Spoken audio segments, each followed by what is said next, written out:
Canada feels out of control, and it feels more out of control, if anyone can believe it, since Mark Carney took over than what Justin Trudeau did. But even the things that we can control. So Mark Carney likes to brag that 85% of our trade goes into the U.S. tariff-free. We've got the best deal in the world. Well, he had nothing to do with it.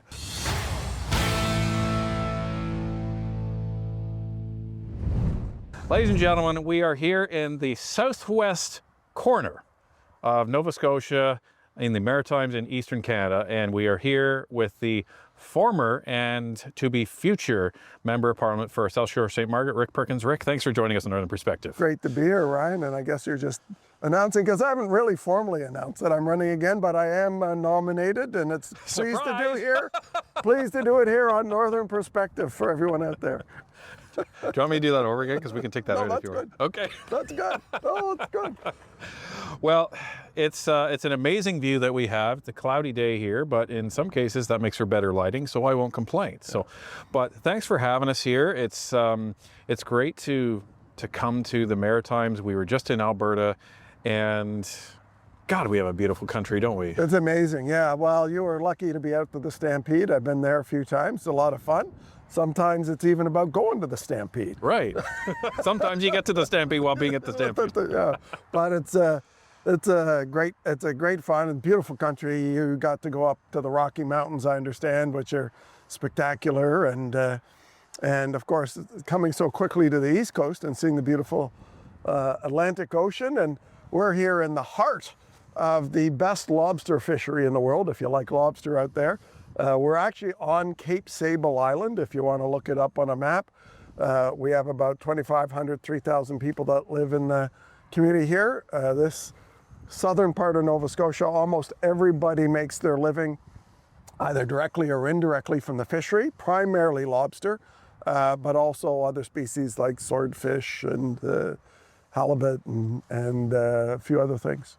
So, with everything that's going on, with how Mark Carney is governing, or some would say not governing this country, how is it affecting this community and this part of Canada? Well, I think like most parts of Canada, the cost of living is still insane, right? Like whether you're out in Alberta, whether you're here, whether you're in Toronto, the cost of food, the cost of beef, people are cutting back and substituting. It's just become very difficult. And we were just commenting on your drive here to Atlantic Canada. Yes. We're at $1.90 a litre right here in Nova Scotia. And we heat by oil for most part in people's homes. So it's going to be a tough winter if these prices keep up. Well, and you remarked right before, where's the pipeline? Imagine if there was a pipeline out here. Imagine if there was a refinery out here. Imagine.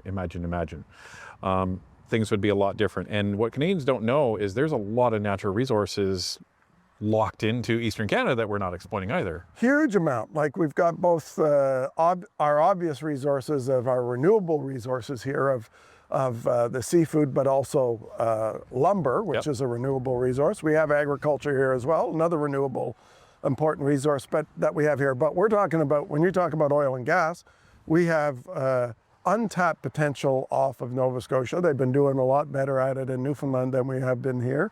The Premier here is trying to turn that around on the offshore. And the onshore, we've got 9 trillion proven cubic feet of shale gas. Wow. And potential of up to 69 trillion. That's about 2,000 years worth of gas. And New Brunswick, where you just were, has 80 trillion. So if we can unlock that natural gas from the shale in Nova Scotia on the land base, and the provincial government here is trying to move towards that. That was some of the protests that happened against the Premier this week. But we've got to develop our resources. Like this part of the world can't afford to be solely dependent on the ups and downs of the fishery. Now, since you haven't been a member of Parliament since April of last year, technically, has it been difficult watching from the outside, or has it been Great question. A different experience having to work from the outside? The emotional anxiety of the last election culminating on April 2nd at the doors created this massively high expectation that Carney promised.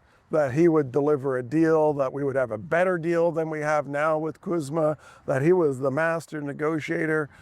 He was the great economist that would turn things around. But as we know, over his career, actually most of his economic projections have been wrong, whether it's here in Canada or in Europe.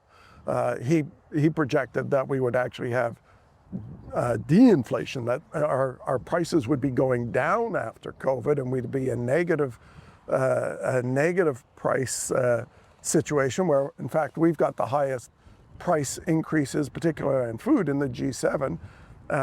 He's the only G7 leader, the master economist, with a recession going on, and we've got, and those things are self-made. Like, this isn't because of some big global thing and gee, Donald Trump. Our decline in our economy has been caused by the Liberals over the last 11 years. It's structural. It's over-taxation, it's over-regulation, it's laws that stop capital from coming into this country to develop things. And all of those laws, for the most part, are still in place. Nothing really hasn't changed after 16 months. I mean, they got an LNG terminal in an emergency in Germany permitted and built in under 200 days. And we're 16 months. And all that Prime Minister Carney and the Liberals have done is referred some projects to a new bureaucratic office to consider or not whether it should be recommended to Cabinet that we exempt it from some laws to maybe perhaps someday start on building something. And then we've seen on the recent pipeline announcement, there is no private sector proponent. Apparently that was the condition of the MOU with Alberta originally, that there had to be a private sector proponent. There is none. So, you know, the federal government, which under Justin Trudeau turned a $7 billion pipeline construction cost into $34 billion because of the laws they put in place, which we can talk a bit about, the IAA, the Impact Assessment Act, which caused those prices to go up, is now going to fund another taxpayer-funded pipeline because they're not removing the laws. The CEO of Enbridge, the CEO of TC Energy, the Cenovus have all said there are no conditions right now under which they would build a pipeline. So the way to get the private sector to do that is to remove the laws that are causing that problem, not just to create a project office to review a proposal of the government financing a $40 billion pipeline.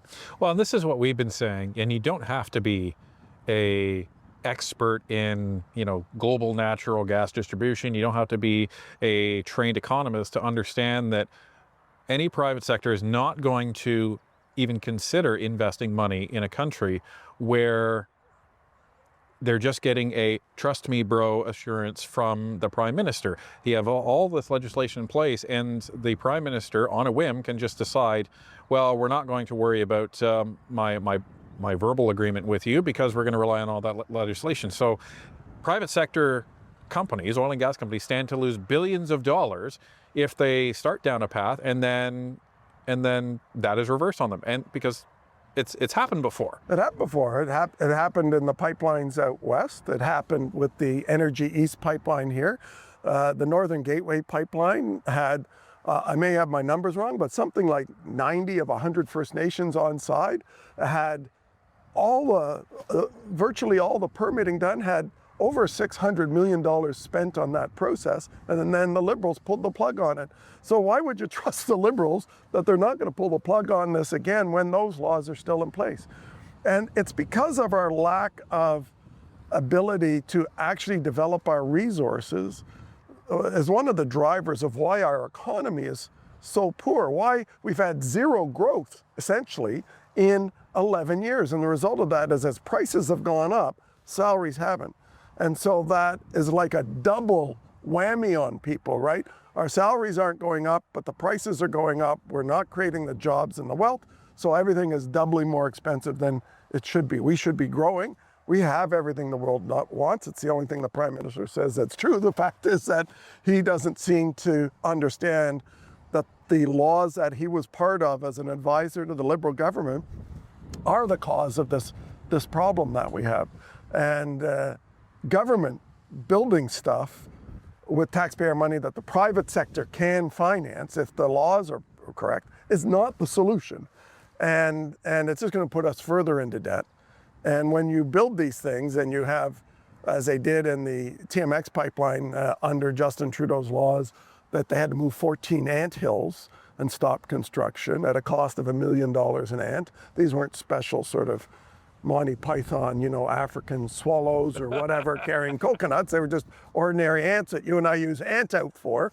No, they had to stop construction. Same thing, they had to stop construction anytime a bird flew in and created a nest. I mean, this is the insanity. They actually have federal government bureaucrats that go through garbage bags on these construction sites to see if plastic bottles are in the right recycled bag. And if it's in the wrong recycled bag, they stop construction. Those laws are all still in place. So you have the mainstream media that has repeatedly tried to characterize the Conservatives, and the Liberals have tried to do this as well, as pro-Trump, and that all the Conservatives do is align themselves with Trump. But if anyone's paying attention even moderately to what the Conservatives have been saying, the Conservatives are no fans of Donald Trump and what he's been doing to Canada. And when it comes to the tariffs and when it comes to a lot of the rhetoric, nobody agrees with that. But what the Conservatives agree with Mark Carney is we should be controlling what we can control. The problem is Canada feels out of control, and it feels more out of control, if anyone can believe it, since Mark Carney took over than what Justin Trudeau did. But even the things that we can control. So Mark Carney likes to brag that 85% of our trade goes into the U.S. tariff-free. We've got the best deal in the world. Well, he had nothing to do with it. It was Brian Mulroney, and I had hair and was a staffer in the Brian Mulroney government then, and we negotiated the free trade agreement and then NAFTA. That's what's given us tariff-free access. Carney's done nothing except allow the managed decline, and I think he accepts the managed decline of steel and aluminum, lumber, and the auto business. And we've put out alternatives. We've put out a very comprehensive Pierre put out a very comprehensive policy on auto policy. Even the American ambassador came in to ask our team more details on how that would work, because these guys are not engaging, the Liberals are not engaging in a serious way with the United States on discussions about how we build a stronger automotive industry in North America, how we increase our manufacturing both in the US and Canada, and we've put a proposal forward to double our manufacturing and increase US manufacturing of autos by 2.5 million vehicles a year. A win-win.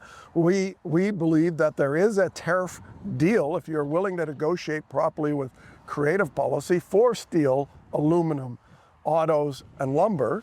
But our guys, if we call them our guys, but the government of Canada is not serious about it.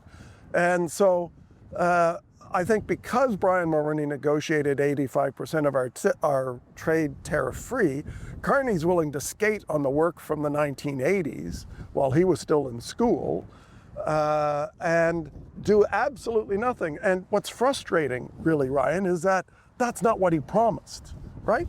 He promised that he could get a better deal than CUSMA. He said he could get a better deal than CUSMA. He hasn't gotten a deal on anything. In fact, we're worse off because those tariffs have come in on things like auto, steel, and aluminum and other areas. And he thinks that China, which is an aggressive country at trying to use its economic power to persuade you to do political things they want, they use canola as a weapon against us, and that's going to come back. Remember that for 5-year access for Chinese spy machine EVs, Carney got 10 months duty-free on canola and seafood. That ends at the end of this year.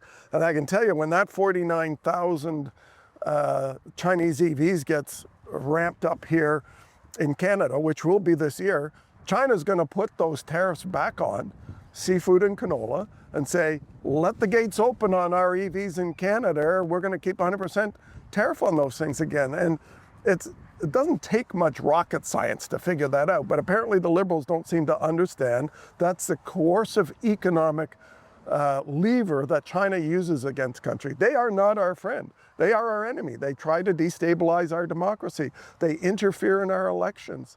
They intimidate Canadians. They steal our technology. They try to rip us off on just about everything. I brought in laws on Investment Canada to make it more difficult for Chinese firms to buy Canadian firms in Canada. And guess what? The Liberals haven't used any of the provisions in that act to stop it.